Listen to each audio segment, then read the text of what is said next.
So, you've chosen the All-in-One Pass for your season ticket package delivery method. Before we begin, ensure your mobile wallet is properly set up on your mobile device. To download your All-in-One Pass, first sign in to your Select Your Tickets account on your mobile device.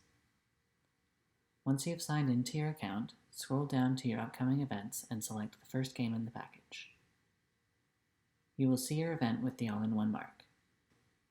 Click View All-in-One Events to see a list of the upcoming events in your package.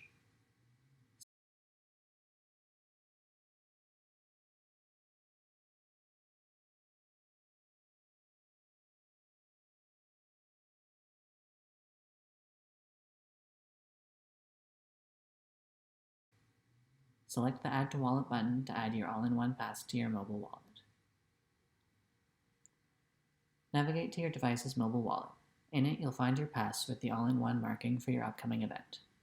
Once this event concludes, the All-in-One Pass will automatically rotate to the next event in the package. If you have multiple seats, you'll need to repeat this process for each of your seats. For further assistance, you can contact Select Your Tickets by phone, email, or visit us in person. Thank you.